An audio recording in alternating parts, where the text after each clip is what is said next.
Hi friend, তোমরা সবাই কেমন আছো? আশা করি অনেক ভালো আছো। তো তোমাদের ইচ্ছে আমিও খুব ভালো রয়েছি। আজকে তোমাদেরকে মাখিয়ে দেখাবো আনারস মাখা, একদম দোকানের স্টাইলে। তো আনারসটাকে আমি বড় সাইজের কিন্তু আনারস একটা নিয়ে নিয়েছি। আর আনারসটা কিন্তু একটু শক্ত ছিল, তাই কাটতে অসুবিধা হচ্ছিল। আর আনারসটা বড় ছিল বলে মাটিতে ঠেকে গেছিলো, তাই একটু দাগ হয়ে গিয়েছিল। এরপর দুদিকটা কেটে কিন্তু আমি মাঝ বরাবর কিন্তু আমি কেটে নিচ্ছি। একদিকটা কিন্তু একটু জলের দাগ হয়ে গেছিলো, সেটা আমি কিন্তু ফেলে দিয়েছি।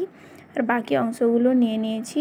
উপর দিক থেকে ছালটা আমি ছাড়িয়ে নিচ্ছি, দেখতেই পাচ্ছ।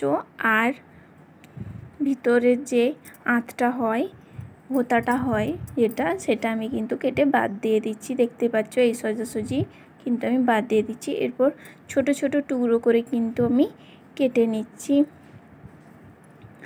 তোমরা বাড়িতে অবশ্যই এরকম বানিয়ে খেয়ে দেখতে পারো, কতটা সুন্দর লাগে খেতে। যারা আনারস খেতে পছন্দ করো না তারা কিন্তু অবশ্যই একবার বানিও। আর আনারস খাওয়া তো খুব সুন্দর টেস্ট। যারা না বোঝো, যারা আনারস খেতে না পছন্দ করো, তারা অবশ্যই এরকমভাবে বানিয়ে খেয়ে দেখতে পারো। আনারসটা আমি কিন্তু একটা ছোট ডিব্বার ভিতরে কিন্তু আমি ঢুকিয়ে দিয়েছি। এরপর দিয়ে দিয়েছি ছোট চামচের 1 চামচ মতন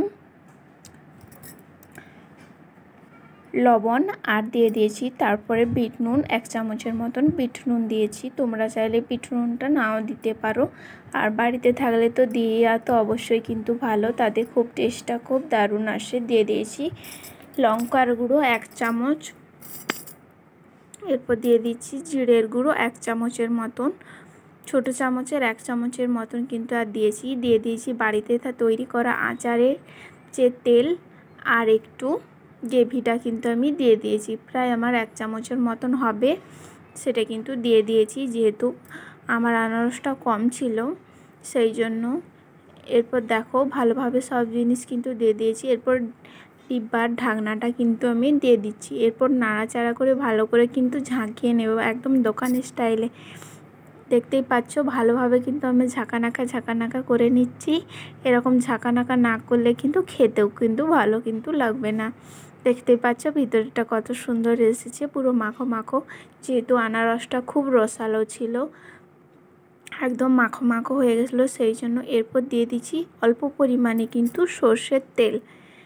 এরপর আমি একটা চামচের সাহায্যে তোমাদেরকে তুলে দেখাচ্ছি যে কতটা রসালো আর দেখতেও কতটা সুন্দর হয়েছে, বুঝতেই পারছো।